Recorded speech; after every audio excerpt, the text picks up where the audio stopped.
Stephen, delightedly, 100,000 apologies. He fumbles again and takes out and hands her 2 crowns. Permit, brevia manu, my sight is somewhat troubled. Bella goes to the table to count the money while Stephen talks to himself in monosyllables. Zoe bends over the table. Kitty leans over Zoe's neck. Lynch gets up, rights his cap and, clasping Kitty's waist, adds his head to the group. Florrie strives heavily to rise. Oh, my foot's asleep. She limps over to the table. Bloom approaches. Bella, Zoe, Kitty, Lynch, Bloom, chattering and squabbling. The gentleman. 10 shillings. Paying for the 3. Allow me a moment. This gentleman pays separate. Who's touching it? Oh? Mind who you're pinching. Are you staying the night or a short time?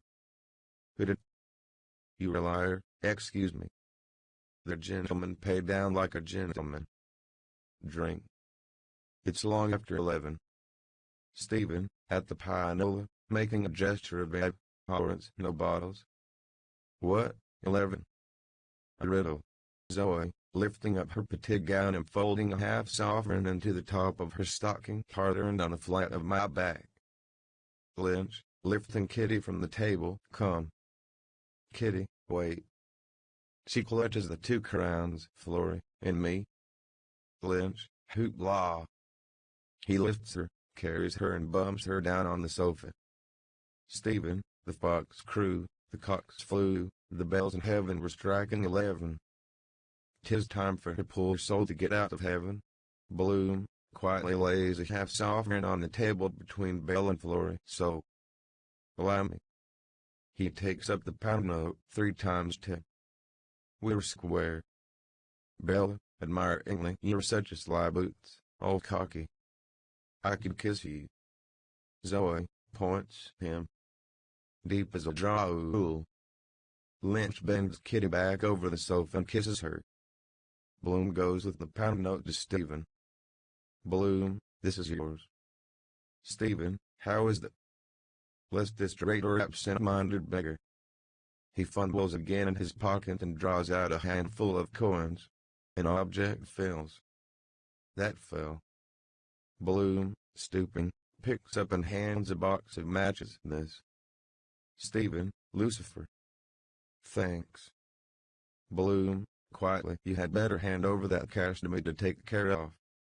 Why pay more? Stephen, hands him all his coins. Be just before you are generous. Bloom, I will, but is it wise?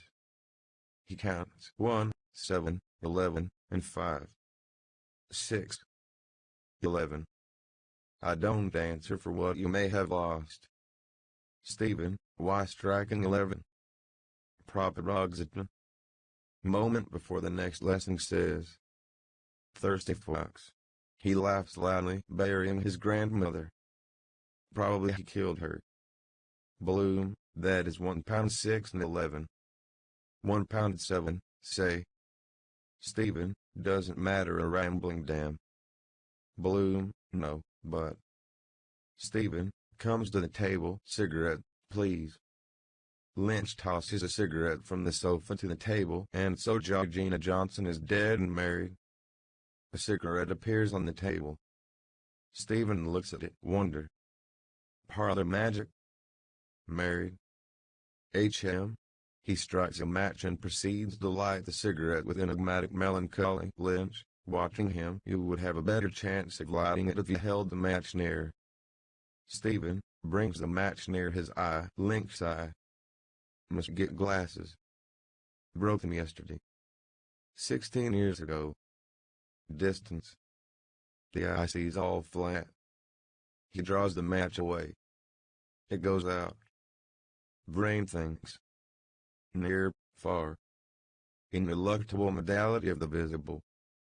He frowns mysteriously. H.M. Sphinx.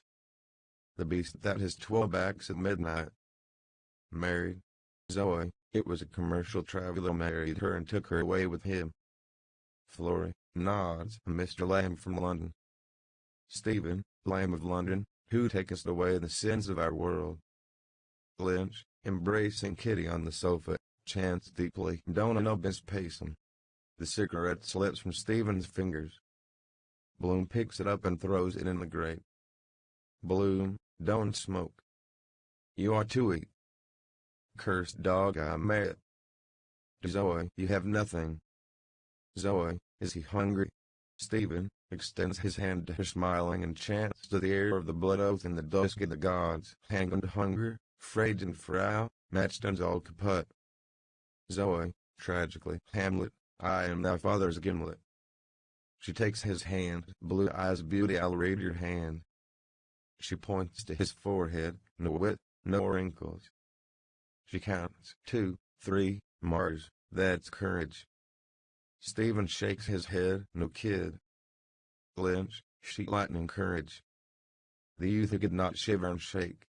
"Zoe, who taught you palmistry?" Zoe turns. "Ask my ballocks that I haven't got." To Stephen, "I see it in your face." The eye, like that. She frowns with lowered head. Lynch, laughing, slaps Kitty behind twice, like that. Pandybat. Twice loudly, and Pandybat cracks. The coffin of the pianola flies open. The bald little round jack-in-the-box head of Father Dolan springs up. Father Dolan, any boy want flogging. Broke his glasses. Lazy-eyed little schemer. See it in your eye. Mild, benign, rectorial, reproving, the head of Don John Conmee rises from the pianola coffin. "Don John Conmee, now, Father Dolan. Now. I'm sure that Stephen is a very good little boy." Zoe, examining Stephen's palm, woman's hand. Stephen murmurs, "Continue." Lie. "Hold me." Caress. I never could read his handwriting except his criminal thumbprint on the haddock. Zoe, what day were you born? Stephen, Thursday. Today. Zoe, Thursday's child has far to go. She traces lines on his hand, line of fate. Influential friends. Florrie, pointing imagination. Zoe, Mount of the Moon. You'll meet with her. She peers at his hands abruptly. "I won't tell you what's not good for you." "Or do you want to know?" Bloom detaches her fingers and offers his palm. "More harm than good. Here. Read mine." "Bella, show." She turns up Bloom's hand. "I thought so." "Knobby knuckles for the women." Zoe. Bloom's palm, gridiron. "Travels beyond the sea and mere money." Bloom, wrong. Zoe, quickly. "Oh, I see. Short little finger. Henpecked husband." "That wrong." Blacklist, a huge rooster hatching in a chalk circle, rises, stretches her wings and clucks. Blacklist, Gara. Cluck. Cluck. Cluck. She sidles from her new laid egg and waddles off. Bloom points to his hand. "That wheel there is an accident. Fell and cut it 22 years ago. I was 16. Zoe, "I see," says the blind man. "Tell us news." Stephen, see. Moves the one great goal. "I am 22. 16 years ago he was 22. 16 years ago I 20 to tumble. 22 years ago he 16 fell off his hobby horse." He winces. "Hurt my hand somewhere. Must see a dentist." "Money." Zoe whispers to Florrie. They giggle. Bloom releases his hand and writes idly on the table and backhand, penciling slow curves. Florrie, "What?" "A hackney care, number 324, with a gallant Batok mare, driven by James Barton, Harmony Avenue, Donnybrook, trots past. Blazes boiling and Linehan sprawl swaying on the city seats. The Ormond boots crouches behind on the axle. Sadly over the cross blind Lydia Deuce and Mina Kennedy gaze.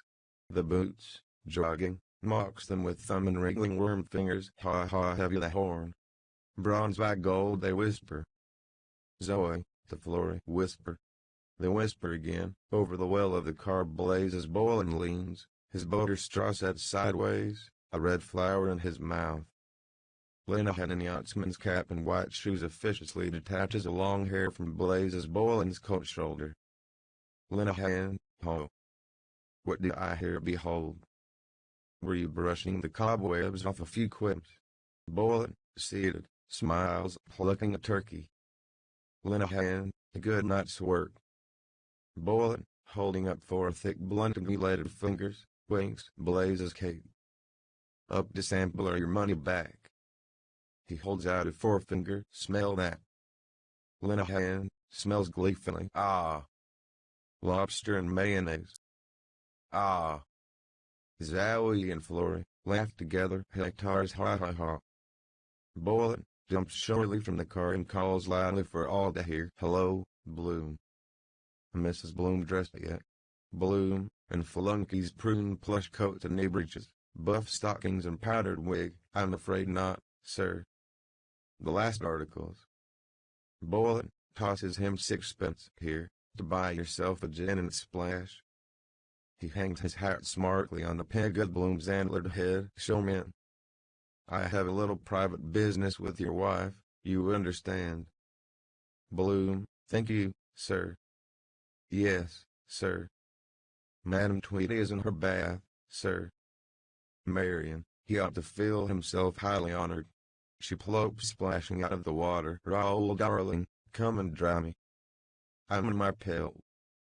Only my new hat and a carriage sponge. Boylan, a merry twinkle in his eye, topping. Bella, what is it? Zoe whispers to her. Marion, let him look, the pissog. Pimp. And scourge himself. I'll write to a powerful prostitute at Barthelona, the bearded woman, to raise wheels out on him an inch thick and make him bring me back a signed and stamped receipt. Boylan clasps himself. Here, I can't hold this little lot much longer. He strides off on stiff cavalry legs. Bella, laughing, ho ho ho ho. Boylan, to Bloom, over his shoulder. You can apply your eye to the keyhole and play with yourself while I just go through her a few times. Bloom, thank you, sir. I will, sir. May I bring 2 men chums to witness the deed and take a snapshot? He holds out an ointment jar. Vaseline, sir. Orange flower. Lukewarm water. Kitty, from the sofa. Tell us, Flory. Tell us. What? Flory whispers to her. Whispering words murmur, lapping loudly, Poppy's McPlopesler. Mina Kennedy, her eyes upturned. Oh, it must be like the scent of geraniums and lovely peaches. Oh, he simply adolesces every bit of her. Stuck together. Covered with kisses. Lydia Deuce, her mouth opening. Yum yum. Oh, he's carrying her round the room doing it. Ride a cock horse. You could hear them in Paris and New York. Like mouthfuls of strawberries and cream. Kitty, laughing, hee hee hee. Boylan's voice, sweetly, hoarsely, in the pit of her stomach. Ah! Go a blast Crookbury carch crashed. Marion's voice, hoarsely, sweetly, rising to her throat. Oh? Bloom, his eyes wildly dilated, clasps himself. Show. Hide. Show. Plow her. More. Shoot. Bella, Zoe, Flory, Kitty, ho ho, hectares ha. Hee hee. Lynch points the mirror up to nature. He laughs. Hew. Stephen and Bloom gaze in the mirror. The face of William Shakespeare, beardless, appears there, rigid in facial paralysis, crowned by the reflection of the reindeer antlered her track in the hall. Shakespeare, in dignified ventriloquy, 'tis the loud laugh bespeaks the vacant mind. To Bloom, thou thoughtest as how thou wastest invisible. Gaze. He crows with the black cape on's laugh. Here go. How my old fellow choke at his Thursday morning. Here go. Bloom smiles yellowly at the 3 whores. When will I hear the joke? Zoe, before you're twice married and once a widower. Bloom, lapses are condoned. Even the great Napoleon, when measurements were taken next to the skin after his death. Mrs. Dignan, widow woman, her snub nose and cheeks flushed with death talk, tears and Tony's tawny sherry, hurries by in her weeds, her bonnet awry, rubbing and powdering her cheeks, lips and nose, a pinch shiving her brood of cygnets. Beneath her skirt appear her late husband's everyday trousers and turned-up boots, large eights. She holds a Scottish widow's insurance policy and a large marquee umbrella under which her brood run with her, Patsy hopping on one shod foot, his collar loose, a hank of pork sticks dangling, Freddie whimpering, Susie with a crying cod's mouth, Alice struggling with the baby. She cuffs them on, her streamers flaunting aloft. Freddie, ah, Ma, you were dragging me along. Susie, Mama, the beefsteak is fizzing over. Shakespeare, what paralytic rage, what a psychohocular farce.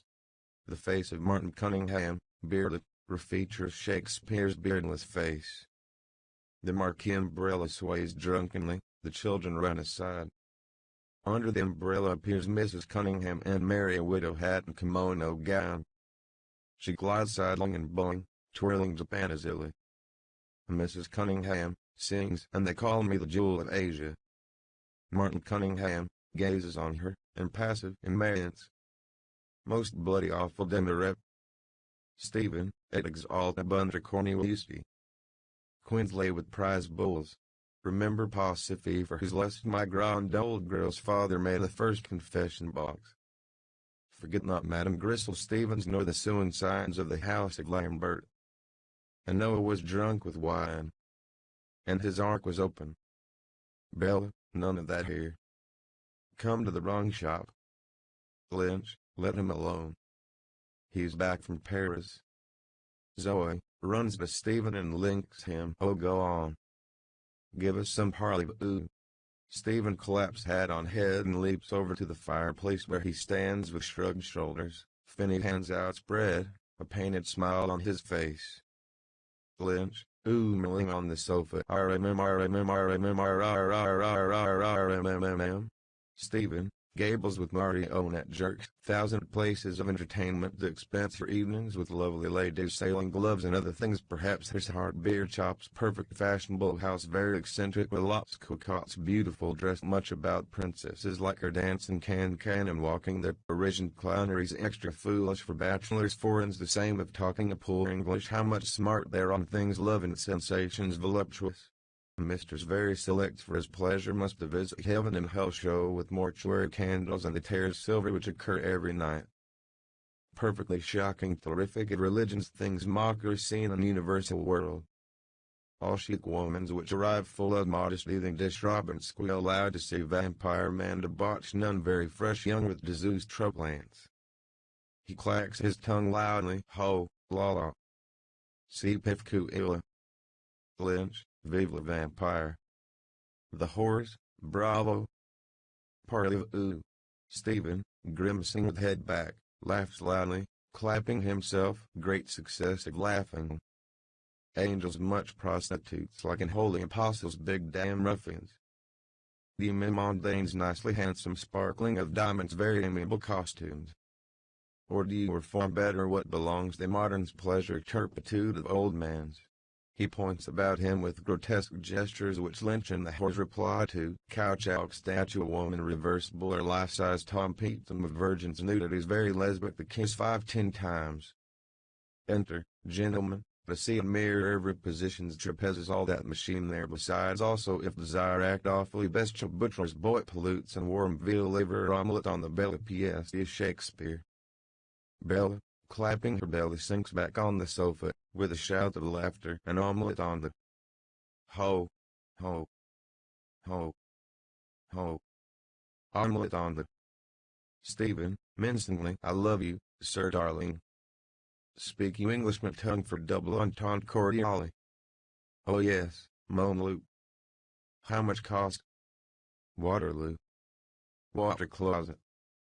He ceases suddenly and holds up the forefinger. Bella, laughing, omelette. The horse, laughing, encore. Encore. Stephen, mark me. I dreamt of a watermelon. Zoe, go abroad and love a foreign lady. Lynch, across the world for a wife. Flory, dreams goes by contraries. Stephen, extends his arms. It was here. Street of Harlots. And Serpentine Avenue. Beelzebub showed me her, a Fepsy widow. Where's the red carpet spread? Bloom, approaching Stephen. Look. Stephen, no, I flew. My foes beneath me. And never shall be. World without end. He cries, Pater. Free. Bloom, I say, look. Stephen, break my spirit, will he? O murdy alders. He cries, his vulture talons sharpened, holla. Hilly ho. Simon Deal's voice hillows an answer, somewhat sleepy but ready. Simon, that's all right. He swoops uncertainly through the air, wheeling, uttering cries of heartening, on strong ponderous buzzard wings. Ho, boy. Are you going to win? Who? Shan't. Stable with those half-castes. Wouldn't let them within the ball of an ass. Head up. Keep our flag flying. An eagle gulls volant in a field argent displayed. Ulster king at arms. Who? He makes the beagles call, giving tone, bubble. Burble, burble. Hey, boy. The fronds and spaces of the wallpaper file rapidly across country. A stout fox, drawn from covert, brush-pointed, having buried his grandmother, runs swift for the open, bright-eyed, seeking badger earth, under the leaves. The packaged staghounds follows, nose to the ground, sniffing their quarry, beagle baying, burblbling to be blooded. Ward Union huntsmen and huntswomen lived with them, hot for a kill. From 6 Mile Point, Float House, 9 miles don't follow the foot people with naughty sticks, hayforks, salmon gaffs, lassos, flockmasters with stock whips, barbators with tomtoms, torretors with bullswords, granny girls waving torches. The crowd balls at dissers, crown and anchor players, thimbleriggers, broadsmen. Crows and touts, horse bookies and high wizard hats clamor deafeningly. The crowd, card of the races. Racing card. 10-1 the field. Tommy on the clay here. Tommy on the clay. 10-1 bar 1. 10-1 bar 1. Try your luck on spinning Jenny. 10-1 bar 1. Sell the monkey, boys. Sell the monkey. I'll give 10-1. 10-1 bar 1. A dark horse, riderless, bolts like a phantom past the winning post, his mane moon foaming, his eyeballs stars. The field follows, a bunch of bucking mounts. Skeleton horses, Scepter, Maximum II, Zinfandel, the Duke at Westminster's Chaudiver, Repulse, the Duke at Beaufort's Ceylon, Prix Paris. Dwarfs tried them, rusty armored, leaping in their saddles. Less than a drizzle of rain on a broken-ended Isabel nag, Cocky the North, the favorite, honey cap, green jacket, orange sleeves, Garrett Deasy up, gripping the reins, a hockey stick at the ready. His nag on prevent wide to get her feet jogs along the rocky road. The orange lodges, jeering, get down and push, mister. Last lap. You'll be home tonight. Garrett Deasy, bold upright, his nail-scraped face plastered with postage stamps, brandishes his hockey stick, his blue eyes flashing in the prism of the chandelier as his mount lopes by at schooling gallop, Gravias rectus. The yoked buckets leopards all over him, his rearing nag a torrent of mutton broth with dancing coins of carrots, barley, onions, turnips, potatoes. The green lodges, soft day, Sir John. Soft day, Your Honor. Private car, Private Compton and Sissy Caffrey passed beneath the windows, singing in discord. Stephen, hark. Our friend noise in the street. Zoe holds up her hand. Stop. Private car, Private Compton and Sissy Caffrey, yet I've a sort of Yorkshire relish for. Zoe, that's me.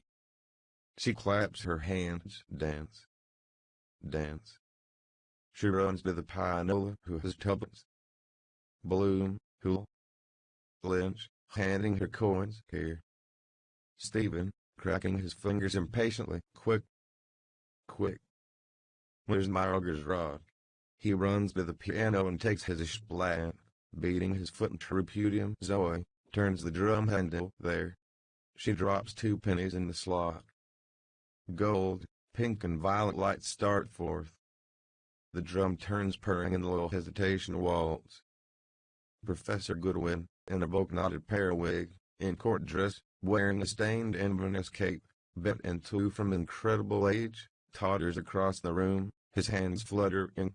He sits tenally on the piano stool and lifts and beats handless sticks of arms on the keyboard, nodding with damsel's grace, his bow-knot bobbing. Zoe twirls around herself, heel tapping. Dance. Anybody here for there? Who'll dance? Clear the table. The pianola with changing lights plays in waltz time the prelude of My Girl's Yorkshire Girl.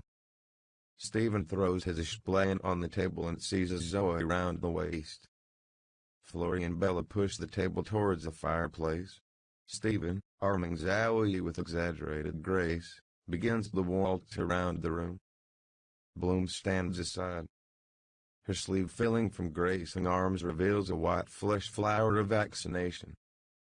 Between the curtains Professor McGeaney inserts a leg on the toe point of which spins a silk hat. With a deft kick he sends it spinning to his crown and jaunty hat it skates in.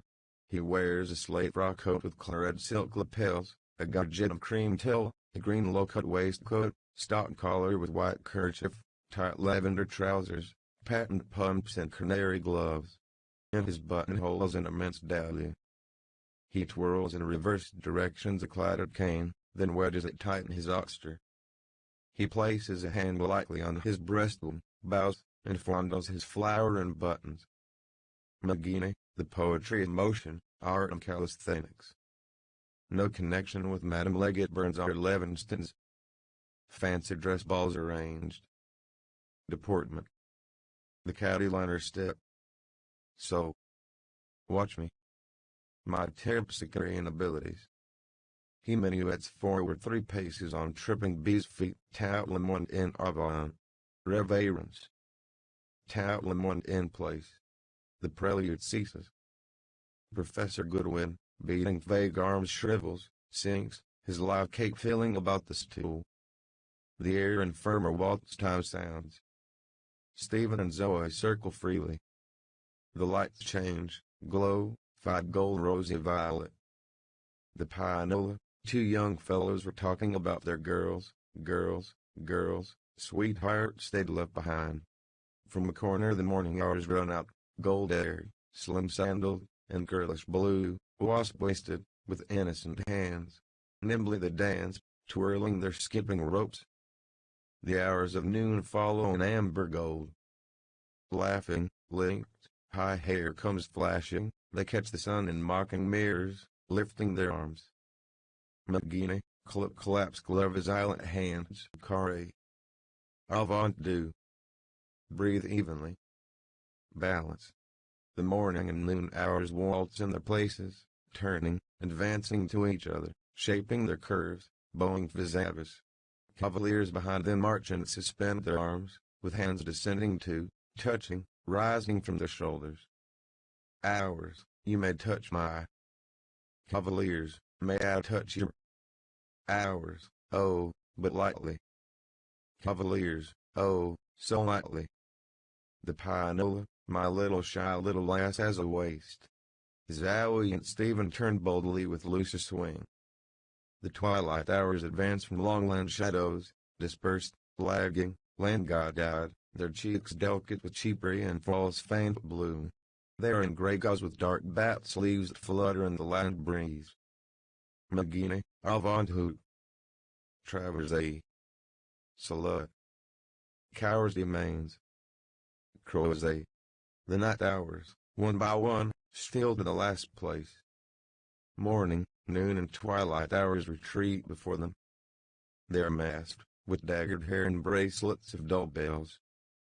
weary they corchi under veils. The bracelets, hey-oh, hey-oh.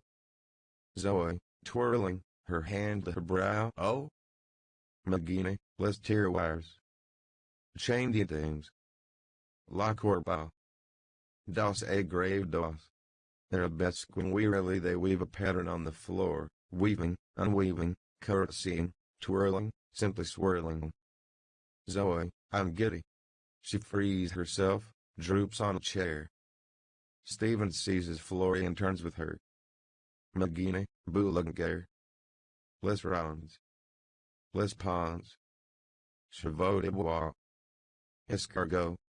Twining, receding, with interchanging hands the night hours link each with arching arms in a mosaic of movements. Stephen and Florian turn cumbrously. Magini, dance avec vos dames. Change as the dames. Don as la petit bouquet grave votre redame. Mercies. The pianola, best of all, bearable. Kitty, jumps up. Oh, they played that on the Harvey horses at the Mirrors Bazaar. She runs to Stephen. He leaves Florida brusquely and seizes Kitty. A screaming bitterns harsh high whistle shrieks. Growing grosser gurgling tofts cumbersome whirligid turns slowly the room right round about the room. The pianola, my girl's the Yorkshire girl. Zoe, Yorkshire through and through. Come on all. She seizes Florian and waltzes her. Stephen, Passu. He wheels Kitty into Lynch's arms, snatches up his explain from the table and takes the floor. All wheel work, twirl. Blow on belly Kitty Lynch Florie's own jujube women. Stephen with hardish blend frog splits in middle her kicks of sky-kicking mouth shut hand clasp part under thigh. With clang tinkle boom hammer tally ho horn blower blue green yellow flashes tofts cumbersome turns with Harvey horse riders from gilded snakes dangled, bows fandango leaping spurn soil footed fall again. The pianola, though she's a factory lass and wears no fancy clothes. Clussy clutched swiftner with Gloria Blair flare scudding they scoot shoot lumbering by. Bearable. Tutti, encore. Bis. Bravo. Encore. Simon, think of your mother's people. Stephen, dance at death. Bang fresh barang bang of laque's bell, horse, nag, steer, piglings, canoe crustas, lame crutch and leg sailor and cockboat arm folded rope hair pulling hitching stamp horn pipe through and through. Bearable. On nags hogs bell horses got hair and swine corny and coffins still shark stone on a handled Nelson two trickies fry and Zimmer plum stain from prime fill and ball and gum he's the champion. Fuse blue peer from Barrel Reverend Evans song love on Hackney John blazes blind coat elbowed bicyclers dilly with snow cake no fancy clothes. Then and last switchback lumbering up and down bump mashed up assortment viceroy and rain relish for tub lumber bump cheeros. Bearable. The couples fall aside. Stephen whirls giddily. Room whirls back. Eyes closed to totters. Red rails fly spacewards. Stars all around suns turn round about. Bright midges dance on walls. He stops dead. Stephen, ho. Stephen's mother, emaciated, rises stark through the floor, in leopard gray with a wreath of faded orange blossoms and a torn bridal veil. Her face worn and noseless, green with grave mood. Her hair is scant and lank. She fixes her bluey circled hollow eyes on Stephen and opens her toothless mouth uttering a silent word. A choir of virgins and confessors sing voicelessly. The choir, Lelia Rudy Lanium Te Confessorium. Ubalanium Te Virginum. From the top of a tower Buck Mulligan, in parti-colored gestures dress of puce and yellow and clown's cap with curling bell, stands gaping at her, a smoking buttered splits cone in his hand. Buck Mulligan, she's beastly dead. The pity of it. Mulligan meets the afflicted mother. He upturns his eyes, mercurial malachi. The mother, with the subtle smile of death's madness, I was once the beautiful Meg Goulden. I am dead. Stephen, horror-struck lemur, who are you? No. What boogeyman's trick is this? Buck Mulligan shakes his curling capable, the mockery of it. Kim's dog's body killed her bitch body. She kicked the bucket.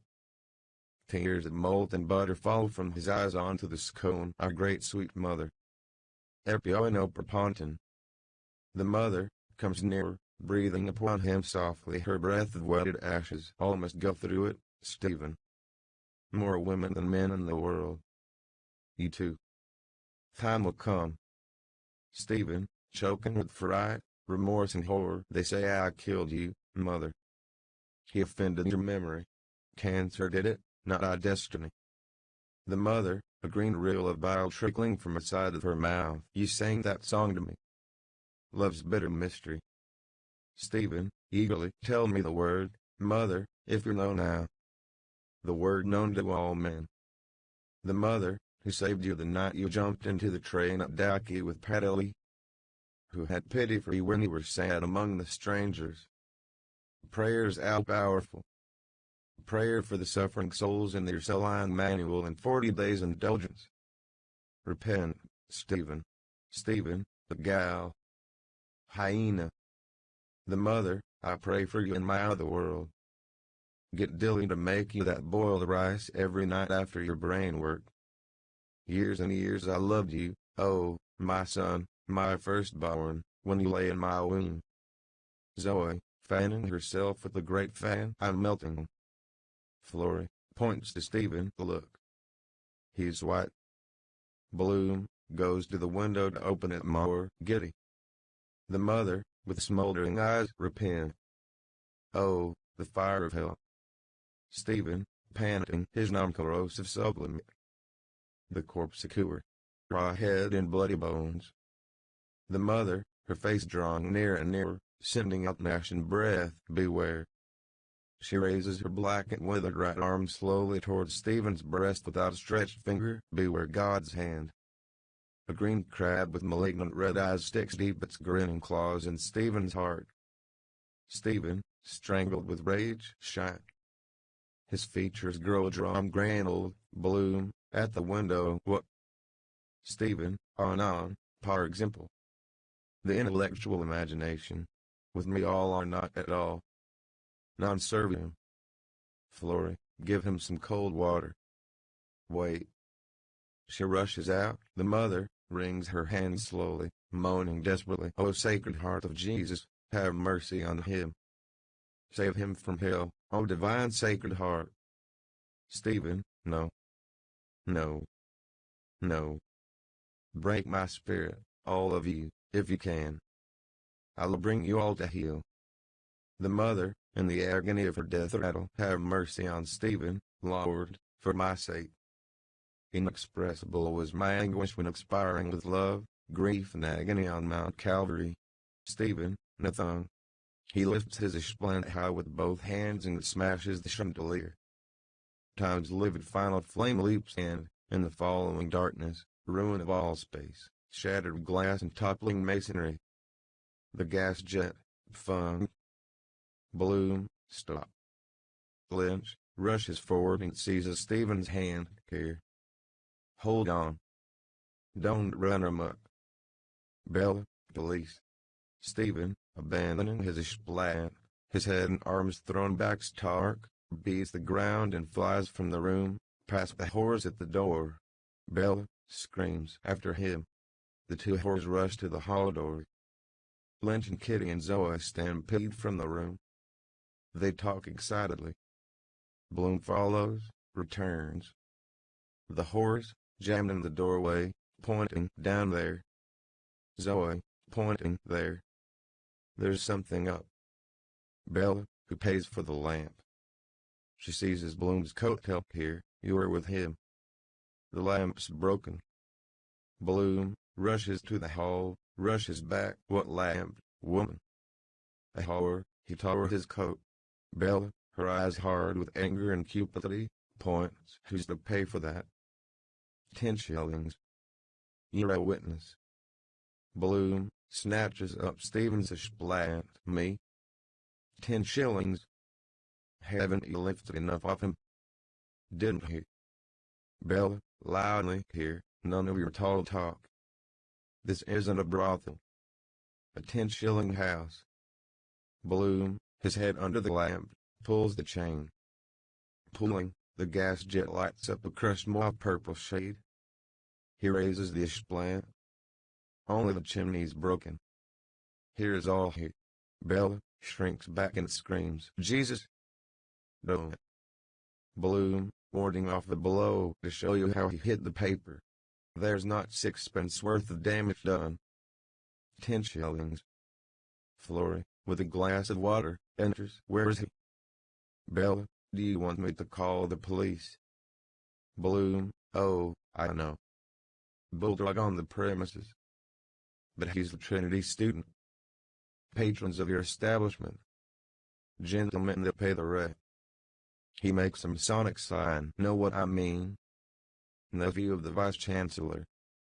You don't want a scandal. Bella, angrily, Trinity. Coming down here ragging after the boat races and paying nothing. Are you my commander here or?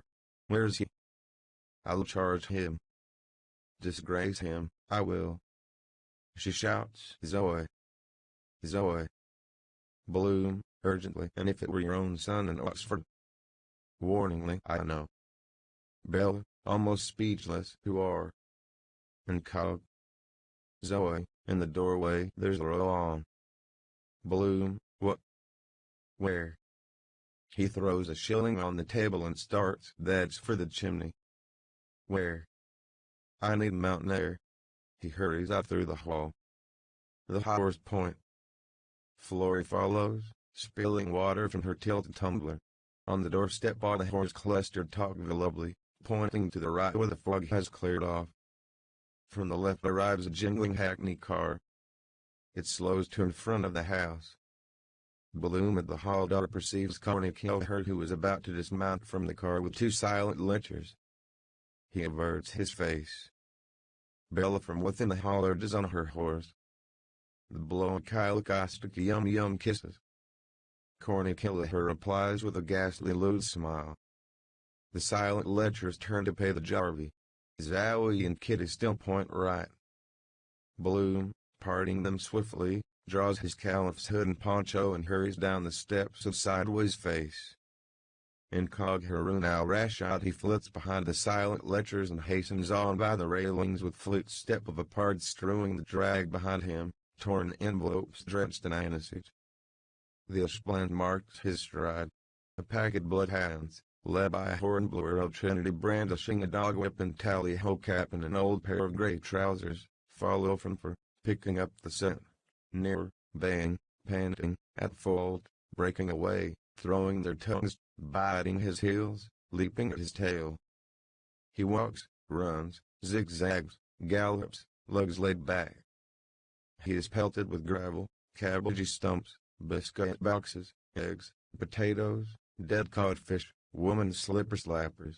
After him fresh found the hue and cry zigzag gallops in hot pursuit and follow my leader, 65C, 66C, Night Watch, John Henry Minton, Wisdom Plea, V.B. Dillon, Counselor Nunetti, Alexander Keyes, Larry O'Rourke, Joe Cuff, Mrs. O'Dowd, Pisserberg, the Nameless, Miss Reardon, the Citizen, Gryowen, her Dow Calhoun, Strange Face, Fellow Thoughts Alike, saw him before, Jabathon, Chris Callanan, Sir Charles Cameron, Benjamin Dullard, Linehan, Bartail Darcy, Joe Hines, Red Murray, Editor Braden, T.M. Healy, Mr. Justice Fitzgibbon, John Howard Parnell, the Reverend Tim Salmon, Professor Jolie, Mrs. Breen, Dennis Breen, Theodore Purefoy, Mina Purefoy, the Westland Row Postmistress, C.P.M. Coy, Friend of Lions, Hoppy Holohan, Moon 9th Street, Thurman 9th Street, Football Boots, Pugnosed Driver, Rich Protestant Lady, Davy Byrne, Mrs. Ellen M. Guinness, Mrs. Joe Gallagher, George Lidwell, Jimmy Henry on Corns, Superintendent Lyracy, Father Cowley, Crofton out of the Collector General's, Dan Dawson, Dental Surgeon Bloom with tweezers, Mrs. Bob Doran, Mrs. Kennefick, Mrs. Wise Nolan, John Wise Nolan, Handsome married women rebate against Wadby Hinland Clom Skitram, the bookseller of Sweets of Sin, Miss Elbeta and Shutted Dad, Msdamies Geraldine Stanislaus Moranov Roebuck, the manager clerk at Dreamies, Weatherup, Colonel Hayes, Masdiansky, Citron, Penrose, Aaron Fagatner, Moses Herzog, Michael E. Jardy, Inspector Troy, Mrs. Galbraith, the constable off Eccles Street corner, old Dr. Brady with stethoscope, the mystery man on the beach, or Retriever, Mrs. Miriam Dandrade and all her lovers. The hue and cry, helter skelter pelter welter, he's bloom. Stop bloom. Stop the bloom. Stop a robber. Hi. Hi. Stephane on the corner. At the corner of Beaver Street beneath the scaffolding bloom panting stops on the fringe of the noisy quarreling knot, a lot not knowing a jot what high.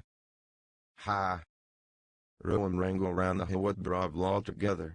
Stephen, with elaborate gestures, breathing deeply and slowly. You are my guests. Uninvited. By virtue of the 5th of George and the 7th of Edward. History to blame. Fabled by mothers of memory. Private car, Cecilia Caffrey. Was he insulting ye? Stephen addressed her in vocative feminine. Probably neuter. Ungenitive. Voices, no, he didn't. I seen him. The girl there. He was in Mrs. Cohen's. What's up? Soldier and civilian. Cecilia Caffrey. I was in company with the soldiers and they left me, did you know, and the young man ran up behind me. But I'm faithful to the man that's treating me, though I'm only a shilling whore. Stephen catches sight of Lynch's and Kitty's heads. Hail, Sisyphus. He points to himself and the others. Poetic. You are poetic. Voices, she's faithful to me. Cecilia Caffrey, yes, to go with him. And me with the soldier friend. Private Compton, he doesn't have one a thick ear, the blighter. Biff him one, Harry. Private car, the sissy, was he insulting you while me and him was having a piss? Lord Tennyson, gentleman poet and Union Jack blazer and cricket flannels, bareheaded, flowing bearded, there's not a reason why. Private Compton, Biff him, Harry. Stephen, to Private Compton, I don't know your name but you are quite right. Dr. Swift says one man in armor will beat 10 men in their shirts. Shirt is synecdoche. Part for the whole. Cecilia Caffrey, to the crowd, no, I was with the privates. Stephen, amiably, why not? The bold soldier boy. In my opinion every lady for example. Private car, his cap awry, advances to Stephen, say, how would it be, Governor, if I was to bash in your jaw? Stephen looks up to the sky. How? Very unpleasant. Noble art a self-pretense. Personally, I detest action. He waves his hand. Hand hurts me slightly. Infancy sans vaso ignorans. To Cecilia Caffrey, some trouble's on here. What is it precisely? Dolly Gray, from her balcony waves her handkerchief, giving the sign of the heroine of Jericho, Rahab. Cook's son, goodbye. Safe home to Dolly. Dream of the girl you left behind and she will dream of you. The soldiers turn their swimming eyes. Bloom, elbowing through the crowd, plucks Stephen's sleeve vigorously. Come now, Professor, that Carmen is waiting. Stephen turns. Eh? He disengages himself. Why should I not speak to him or to any human being who walks upright upon this oblate orange? He points his finger. I'm not afraid of what I can talk to if I see his eye.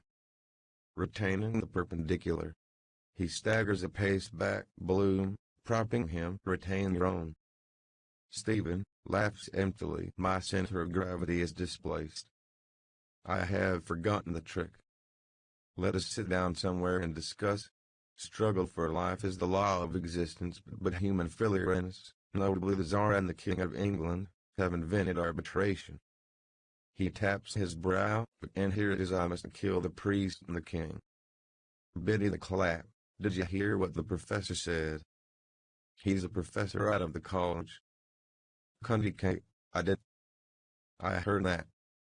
Biddy the clap. He expresses himself with such marked refinement of phraseology. Country cake, indeed, yes. And at the same time with such a trenchancy. Private Carr pulls himself free and comes forward. What's that you were saying about my king? Edward VII appears in an archway. He wears a white jersey on which an image of the Sacred Heart is stitched with the insignia of garter and thistle, golden fleece, elephant of Denmark, Skinner's and Probbins horse, Lincoln's inventor and ancient and honorable artillery company of Massachusetts. He sucks a red juju. He is robed as a grand elect perfect and sublime mason with trowel and apron, marked made in Germany. In his left hand he holds a plasterer's bucket on which is printed a fenced Ihr Honor. A roar of welcome greets him. Edward VII, slowly, solemnly but indistinctly, peace, perfect peace. For identification, bucket in my hand. Cheerio, boys. He turns to his subjects. We have come here to witness a clean straight fight and we heartily wish both men the best of good luck. May Hog Macra back. He shakes hands with Private Carr, Private Compton, Stephen, Bloom and Lynch. General applause. Edward VII lifts his bucket graciously in acknowledgement. Private Carr, to Stephen, say it again. Stephen, nervous, friendly, pulls himself up. I understand your point of view, though I have no king myself for the moment. This is the age of patent medicines. A discussion is difficult down here. But this is the point. You die for your country. Suppose. He places his arm in Private Carr's sleeve. Not that I wish it for ye. But I say, let my country die for me. Up to the present it has done so. I didn't want it to die. Damn death. Long live life. Edward VII, levitates over heaps of slain, in the garb and with the halo of joking Jesus, a white juju in his phosphorescent face. My methods are new and are causing surprise. To make the blind see I throw dust in their eyes. Stephen, kings and unicorns. He fills back a pace, comes somewhere and will. What was that girl saying? Private Compton, eh, Harry, give him a kick in the knackers. Stick one into Jerry. Bloom, to the privates, softly. He doesn't know what he's saying. Taking a little more than is good for him. Absent. Green-eyed monster. I know him. He's a gentleman, a poet. It's all right. Stephen nods, smiling and laughing. Gentleman, patriot, scholar and judge of impostors. Private Carr, I don't give a bugger who he is. Private Compton, we don't give a bugger who he is. Stephen, I seem to annoy them. Green rag to bull. Kevin Egan appears in black Spanish tasseled shirt and Pipo de boy's hat signs to Stephen. Kevin Egan, H. Low. Bonjour. The Viagress with the dense jaws. Patrice Egan peeps from behind, his rabbit face nibbling a quince leaf. Patrice, socialist. Don Emil Patrizio Franz Rupert Pope Hennessy, and medieval Halberg, two wild geese volant on his helm, with noble indignation points a mailed hand against the privates. Worth those eeks to foot button, big grand porcos of John Yellowstone's covered of gravy. Bloom, to Stephen, come home. You'll get into trouble. Stephen, swaying, I don't avoid it. He provokes my intelligence. Biddy the clap, one immediately observes that he is of patrician lineage. The virago, green above the red, says he. Wolf tone. The bod, the red's as good as the green. And better. Up the soldiers. Up King Edward. A rough, laughs, eh? Hands up to the wet. The citizen, with a huge emerald muffler and shillelagh, calls, may the god above send down a dove with teeth as sharp as razors to slit the throats of the English dogs that hanged our Irish leaders.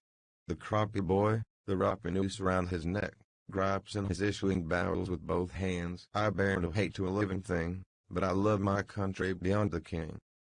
Rumbold, Demon Barber, accompanied by two black masked assistants, advances with Gladstone bag which he opens. Ladies and gents, cleaver purchased by Mrs. Perky to slay Mogg.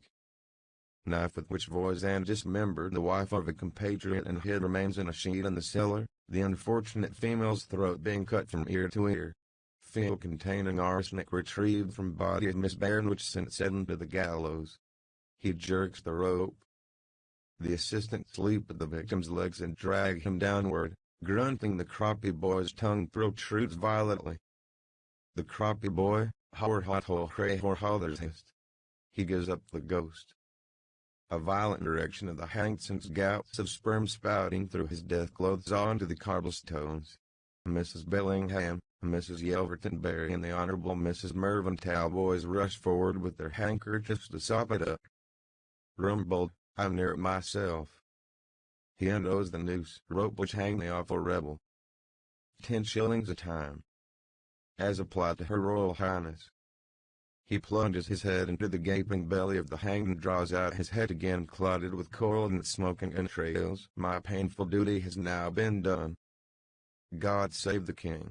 Edward VII dances slowly, solemnly, rattling his bucket, and sings with soft contentment, on Coronation Day, oh, won't we have a merry time, drinking whiskey, beer and wine.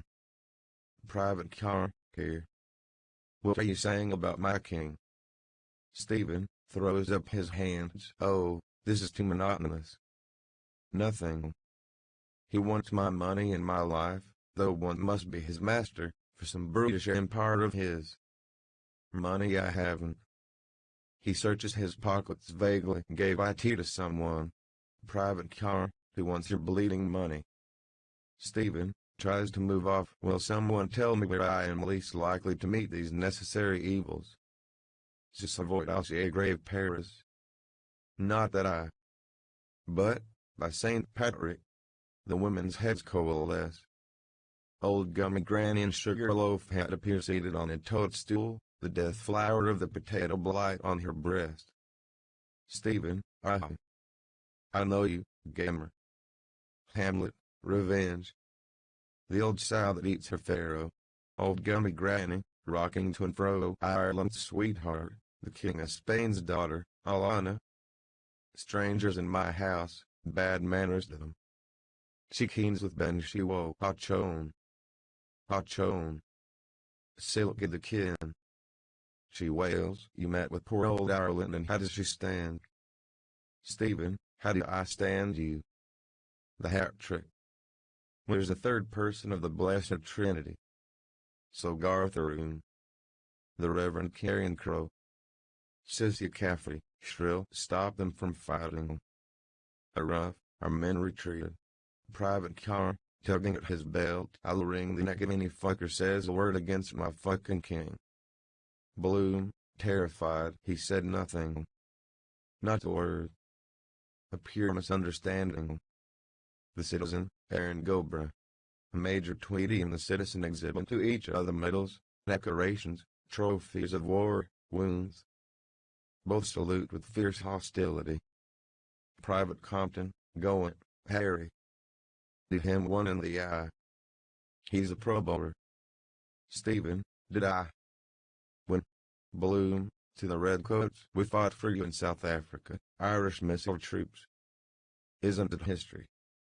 Royal Dublin Fusiliers. Honored by a monarch. The Navy, staggering past. Oh, yes. Oh God, yes. Oh, make the quarter war. Oh? Bow. Casque halberdiers and armor thrust forward a pintus at gutted spar points. Major Tweedy, mustache like Turco the Terrible, and burskin cap with hackler plume and accoutrements, with epaulettes, gilt chevrons and sabretaches, his breast bright with medals, toes the line. He gives the pilgrim warriors sign of the Knights Templars. Major Tweedy growls gruffly, Rorke's drift. Guards, and at them. Mahershala Hashbaz. Private Car, I'll leave him in.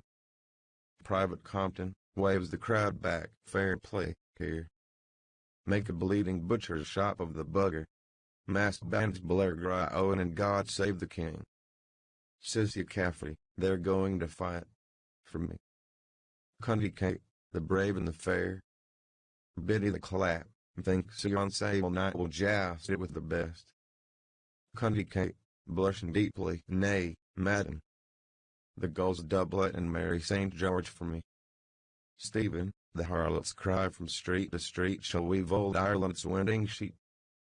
Private car, loosening his belt, shouts, I'll ring the neck of any fucking bastard says a word against my bleeding fucking king. Bloom shakes Sissy Caffrey's shoulders. Speak, ye. Are you struck dumb? You are the link between nations and generations. Speak, woman, sacred life-giver. Sissy Caffrey, alarmed, seizes private car's sleeve. Aim single quote T.I. with you. Aim single quote T.I. You're a girl. Sissy's your girl. She cries, police. Stephen, ecstatically, the Sissy Caffrey, white thy fambles, red thy gan and thy quirns dainties. Voices, police.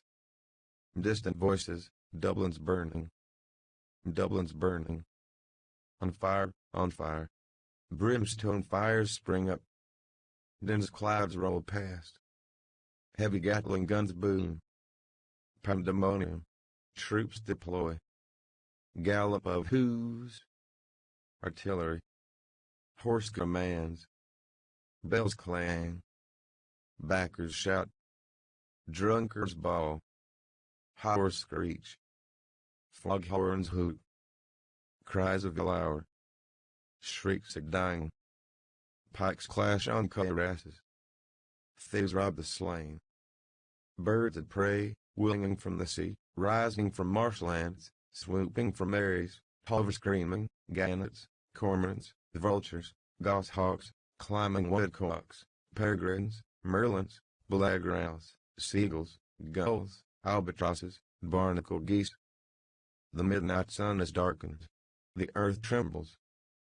The dead of Dublin from Prospect and Mount Jerome in white sheepskin overcoats and black goatful cloaks arise and appear to many. A chasm opens with a noiseless yawn. Tom Rochford, winner, an athlete singlet and breeches, arrives at the head of the national hurdle handicap and leaps into the void. He is followed by a race of runners and lepers. In wild attitudes they spring from the brink. Their bodies plunge. Factory lasses with fancy clothes toss red-hot Yorkshire bear bombs. Society ladies lift their skirts above their heads to protect themselves. Laughing witches and red cutty sarks fly through the air on broomsticks. Quaker Lister plasters blisters. It rains dragon's teeth. Armed heroes spring up from furrows. They exchange amity. The passive knights of the Red Cross and fight duels with cavalry sabres. Wolfe Tone against Henry Grattan, Smith O'Brien against Daniel O'Connell, Michael Davitt against Isaac Butt, Justin M. Carthy against Parnell, Arthur Griffith against John Redmond, John O'Leary against Lear O'Johnny, Lord Edward Fitzgerald against Lord Gerald Fitzedward, the O'Donoghue of the Glens against the Glens of the O'Donoghue. On an eminence, the center of the earth, rises the filled altar of St. Barbara. Black candles rise from its gospel and epistle horns. From the high barbacans of the tower 2 shafts of light fall on the smoke-appalled altar stone. On the altar stone Mrs. Mina Purefoy, goddess of unreason, lies, naked, fettered, a chalice resting on her swollen belly. Father Malachi O'Flynn in a lace petticoat and reversed chasuble, his 2 left feet back to the front, celebrates camp mass. The Reverend Mr. Hugh C. Haynes Love M.A. in a plain cassock and mortar board, his head and collar back to the front, holds over the celebrant's head an open umbrella. Father Malachi O'Flynn, Intrawibo at altare diaboli. The Reverend Mr. Haynes Love, to the devil which hath made glad my young days. Father Malachi O'Flynn, takes from the chalice and elevates a blood-dripping host, corpus meum. The Reverend Mr. Haynes Love, raises high behind the celebrant's petticoat, revealing his gray bare hairy buttocks between which a carrot is stuck. My body. The voice of all the damned, hit and jeered at a pin mo dog droll et roth, Lela. From on high the voice of Adonai calls. Adonai. The voice of all the blessed, Allah, for the Lord God omnipotent reigneth. From on high the voice of Adonai calls. Adonai, Good. And strident discord peasants and townsmen of orange and green factions sing kick the Pope and daily sing to Mary. Private car, with ferocious articulation, I'll leave him in, so help me fucking Christ. I'll ring the bastard fucker's bleeding blasted fucking windpipe. Old gummy granny, thrusts a dagger towards Stephen's hand. Remove him, Acushla. At 8:35 a.m. you will be in heaven and Ireland will be free. She prays, oh good God, take him. The retriever, nosing on the fringe of the crowd, barks noisily. Bloom runs to Lynch. Can't you get him away? Lynch, he likes dialectic, the universal language. Kitty.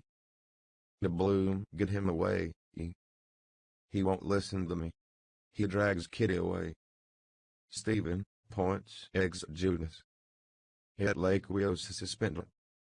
Bloom runs to Stephen. Come along with me now before worse happens. Here's your stick. Stephen, stick, no. Reason. This feast of pure reason. Sissy Caffrey, pulling private car. Come on, you boost. He insulted me but I forgive him. Shouting in his ear, I forgive him for insulting me. Bloom, over Stephen's shoulder. Yes, go. You see he's incapable. Private car, breaks loose. I'll insult him. He rushes towards Stephen, fist outstretched, and strikes him in the face.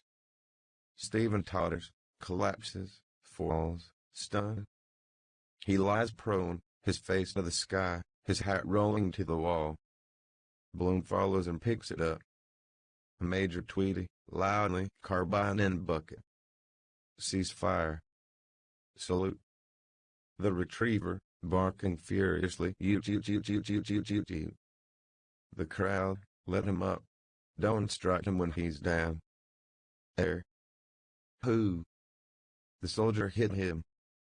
He's a professor. Is he hurted? Don't manhandle him. He's fainted. A hag, what call had the red coat distract the gentleman and he under the influence? Let them go and fight the Boers. The bod, listen to who's talking. Hasn't the soldier a right to go with his girl? He gave him the coward's blow. They grab at each other's hair, claw at each other and spit. The retriever, barking, wow wow wow. Bloom, shoves them back, loudly, get back, stand back. Private Compton, tugging his comrade, here. Bugger off, Harry. Here's the cops. 2 Raincoat watch, tall, stand in the group. First watch, what's wrong here? Private Compton, we were with this lady. And he insulted us. And assaulted my chum. The retriever barks, who owns the bleeding tyke. Sissy Caffrey, with expectation, is he bleeding? The man, rising from his knees, no. Gone off. He'll come to all right. Bloom, glances sharply at the man. Leave him to me. I can easily. Second watch, who are you? Do you know him? Private car, lurches towards the watch. He insulted my lady friend. Bloom, angrily, you hit him without provocation. I'm a witness. Constable, take his regimental number. Second watch, I don't want your instructions in the discharge of my duty. Private Compton, pulling his comrade, here, bugger off Harry. Or Bennett'll shove you into lockup. Private car, staggering as he is pulled away. Godfuck old Bennett. He's a winter's bugger. I don't give a shit for him. First watch, takes out his notebook. What's his name? Bloom, peering over the crowd. I just see a car there. If you give me a hand a second, Sergeant. First watch, name and address. Corny Killicker, weepers round his hat, a death wreath in his hand, appears among the bystanders. Bloom, quickly. Oh, the very man. He whispers, Simon Deal's son. A bit sprung. Get those policemen to move those loafers back. Second watch, night, Mr. Kelleher. Corny Kelleher, to the watch, withdrawing eye. That's all right. I know him. Won a bit on the races. Gold Cup. Throwaway. He laughs, 20-1. Do you follow me? First watch, turns to the crowd, here, what are you all gaping at? Move on out of that. The crowd disperses slowly, muttering, down the lane. Corny killer, leave it to me, Sergeant. That'll be all right. He laughs, shaking his head. We were often as bad ourselves, or worse. What? What? First watch, laughs. I suppose so. Corny killer, nudges the second watch. Come and wipe your name off the slate. He lilts, wagging his head with my torilum. What, do you follow me? Second watch, genially. Sure we were too. Corny killer, winking. Boys will be boys. I've a car round there. Second watch, all right, Mr. Killer. Good night. Corny killer, I'll see to that. Bloom shakes hands with both of the watch in turn. Thank you very much, gentlemen. Thank you. He mumbles confidentially. We don't want any scandal, you understand. Father's a well-known, highly respected citizen. Just a little wild oats, you understand. First watch, oh I understand, sir. Second watch, that's all right, sir. First watch, it was only in case of corporal injuries I'd have to report it at the station. Bloom nods rapidly. Naturally. Quite right. Only you're bound in duty. Second watch, it's our duty. Corny killer, good night, man. The watch, saluting together. Night, gentlemen. They move off with slow, heavy tread. Bloom blows. Providential you came on the scene. You have a car.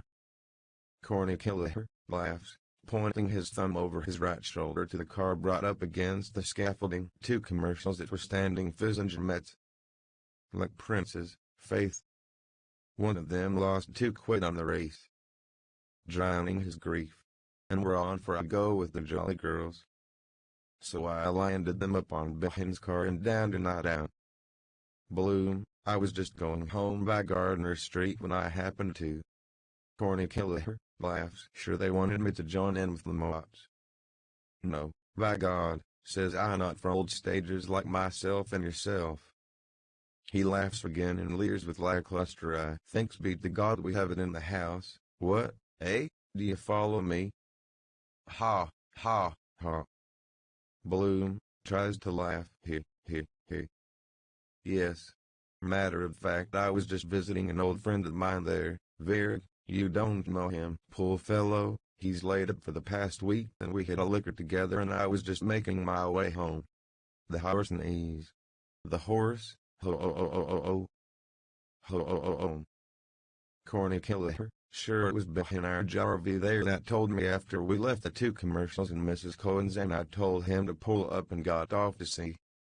He laughs. Sober hearse driver's a speciality. Will I give him a lift home? Where does he hang up? Somewhere in Cabra. What? Bloom, no, in Sandy Cove, I believe, from what he let drop. Stephen, prone, breathes to the stars. Corny killer, the skimp, draws at the horse. Bloom, in gloom, looms down. Corny killer, scratches his nape. Sandy Cove. He bends down and calls to Stephen. He calls again. He's covered with shavings anyhow. Take care they didn't lift anything off him. Bloom, no. I have his money and his hat here and stick. Corny killer, well, he'll get over it. No bones broken. Well, I'll shove along. He laughs. I've a rendezvous in the morning. Burying the dead. Safe home. The horse needs home. Bloom, good night. I'll just wait and take him along in a few. Corny killer returns to the outside car and mounts it. The horse harness jingles. Corny killer, from the car, standing. Night. Bloom, night. The jockey chucks the reins and raises his whip encouragingly. The car and horse back slowly, awkwardly, and turn. Corny Kilter on the city seat sways his head to and fro in sign of mirth at Bloom's plight. The jockey joins in the mute pantomimic merriment, nodding from the farther seat. Bloom shakes his head in mute mirthful reply. With thumb and palm, Corny Kilter reassures that the two bobbies will allow the sleep to continue for what else is to be done. With a slow nod, Bloom conveys his gratitude, as that is exactly what Stephen needs. The car jingles to Towerloom round the corner of the Towerloom lane. Corny Kilter again reassures with his hand. Bloom with his hand assures Corny Kilter that he is reassured. The tinkling hooves and jingling harness grow fainter with their Towerloom. Bloom, holding in his hand Stephen's hat, festooned with shavings, and a splat, stands irresolute. Then he bends to him and shakes him by the shoulder. Bloom, eh? Ho! There's no answer. He bends again, Mr. Daedalus. There's no answer, the name of you call. Somnambulist. He bends again and, hesitating, brings his mouth near the face of the prostrate form. Stephen. There's no answer. He calls again. Stephen. Stephen, groans. Who? Black Panther. Vampire. He sighs and stretches himself, then murmurs thickly with prolonged vowels. Drive. Fergus now and Pierce. Wood's woven shape. He turns on his left side, sighing, doubling himself together. Bloom, poetry. Well educated. Pity. He bends again and undoes the buttons of Stephen's waistcoat to breathe. He brushes the wood shavings from Stephen's clothes with light hand and fingers. 1 pound 7. Not hurt anyhow. He listens. What? Stephen murmurs. Shadows. The woods. White breast. Dempsey. He stretches out his arms, sighs again and curls his body. Bloom, holding the hat and a splat, stands erect. A dog barks in the distance. Bloom tightens and loosens his grip on the splat. He looks down Stephen's face and form. Bloom communes with the night. Face reminds me of his poor mother. In the shady wood. The deep white breast. Ferguson, I think I caught that girl. Some girl. Best thing could happen him, he murmurs. Swear that I will always hail, ever conceal, never reveal, any part or parts, arts. He murmurs. In the rough sands of the sea. A cable tow's length from the shore. Where the tide ebbs and flows. Silent, thoughtful, alert, he stands on guard, his fingers on his lips in the attitude of secret master. Against the dark wall a figure appears slowly, a fairy boy of 11, a changeling, kidnapped, dressed in an Eton suit with glass shoes and a little bronze helmet, holding a book in his hand. He reads from right to left inaudibly, smiling, kissing the page. Bloom, wonder-struck, calls inaudibly, Rudy. Rudy gazes, unseeing, into Bloom's eyes and goes on reading, kissing, smiling. He has a delicate mauve face. On his suit he has diamond and ruby buttons.